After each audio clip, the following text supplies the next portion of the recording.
Hello my friends and welcome back. Thank you very much for being with me again today. This is the Ukrainian front summary update from the 5th of March 2023. I have two articles, one coming from the Ukrainian side, the other one coming from the Russian side. As always, I used the one with paragraphs, all right, and the other one with bullets. And with not those kind of bullets, different kind of bullets, using a map. So let me show you the Ukrainian article first, and then I will alternate between the Ukrainian and the Russian. So this article comes from, whenever this cooperates, right here, Ukrainska Pravda. It is from today, as I said, the 5th of March. I'm about to say February all the time, I don't know why. Russian troops advance on 5 fronts, defending on 2 general staff summary. All right, right here, March 1st, pop-up. So this is the format of the Ukrainian article, and this is the Russian format.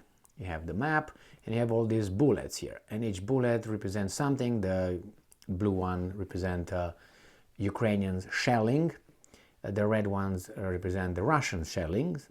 The black bullets represent the face-to-face fights between the two sides, and then you got the yellow ones, and the yellow ones represent the Russians hitting or destroying, downing any UAVs or airplanes coming from Ukraine, or even some successful attacks. Let's see, like this one right here.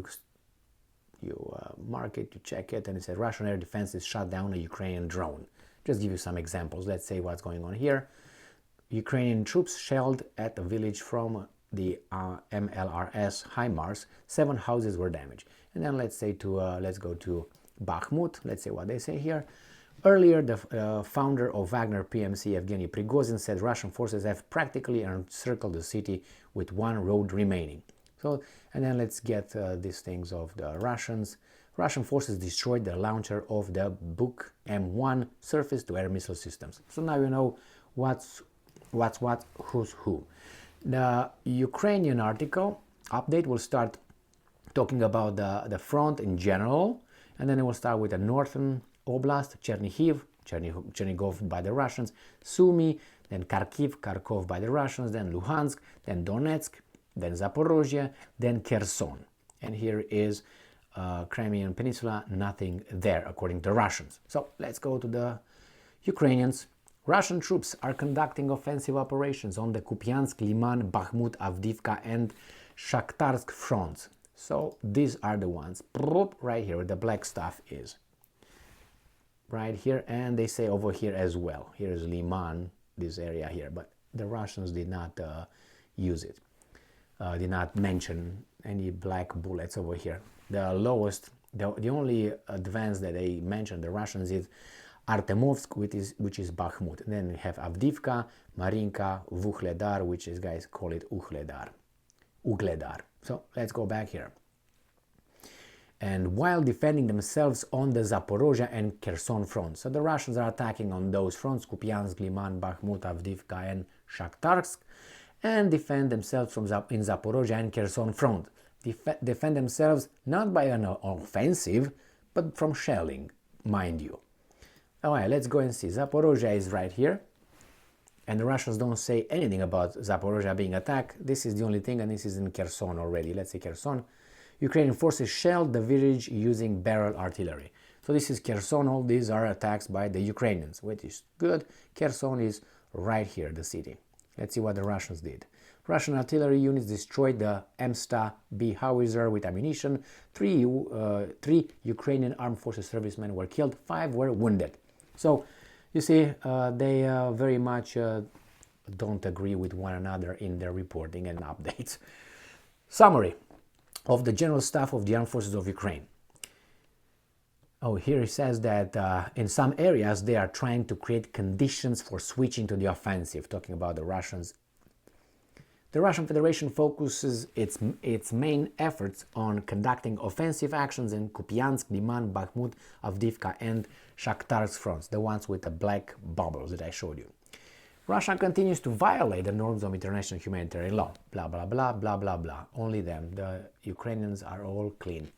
During the current day, Russia carried out 23 airstrikes and 4 missile attacks. Russia also carried out more than 20 attacks from multiple launch rocket systems. The threat of Russian missile attacks remained highly likely throughout Ukraine. Yeah, I think they're going to come tomorrow. I hoped. I assumed it's going to come today or yesterday within 48 hours of the Russians bringing submarines and warships in the Black Sea, about 15 of them. So I expected in 48 hours to start a massive missile attack. It didn't. We'll see, maybe Monday.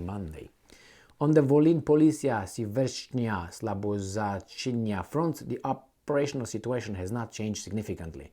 Russia keeps its units near the state border of Ukraine and continues to strengthen their positions. No formation of offensive groups have been detected. During the day, Russia carried out mortar and artillery attacks on the settlements of Sumy Oblast and Kharkiv Oblast. They don't even have here, in Chernihiv. So Chernihiv Oblast, Sumy Oblast, Kharkiv Oblast. So they used mortar and artillery attacks. That is right here.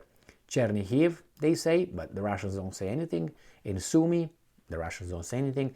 And in Kharkiv, right here, the only thing that the Russians say is this right here, which is forces of the Zapad group struck Ukraine armed forces, troops, and military equipment using artillery and airstrikes. That's all the Russians give you about these 3 oblasts, whereas the Ukrainians said that the Russians are using mortar and artillery attacks.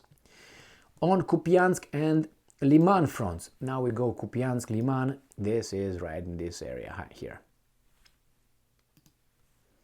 Russia conducted unsuccessful offensive operations in the area of the village of Bilohorivka, Luhansk Oblast. Russians carried out artillery attacks on the areas of the settlements of 1, 2, 3 in the Kharkiv Oblast and Donetsk Oblast and Luhansk Oblast. So they tried to attack here and they hammered them right here with red bullets, all north to south. In Bakhmut front, that's the one with Artemovsk right here that I already mentioned, the Wagner group, Prigozhin, stating that the Ukrainians are almost encircled.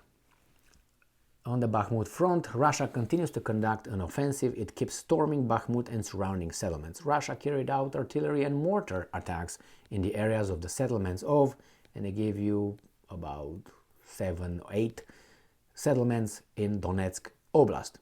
On the Avdiivka and Shakhtarsk fronts, Russia carried out unsuccessful offensive actions in the direction of the settlements of Donetsk Oblast. That is right here in the bottom, right here. They don't say anything about Vuhledar anymore, but this is the area in Donetsk right here. On the Avdiivka, okay, this I said already, this in Donetsk. On the Zaporizhia and Kherson fronts, those are the ones in the south. Zaporizhia and Kherson. Russia is conducting defensive, and in some area it is trying to create conditions for switching to the offensive. Artillery attacks occurred in more than 35 vicinities of settlements. Among them are in Donetsk Oblast, then they go Zaporizhia Oblast, and then they go in Kherson Oblast, and the city of Kherson itself, which I don't see it in the Russians, right here. Right? I mean, Kherson is right here. And they say they attacked it, but the Russians say right here. There are civilian casualties and damage to civilian infrastructure. During the day, aviation of the defense forces of Ukraine carried out 10 strikes on the areas of concentration of personnel and military equipment of the invaders. And units of rocket troops and artillery attacked 2 Russian control points during the day. All right, so again, this is the map from the Russians, and no changes really in anything significant here.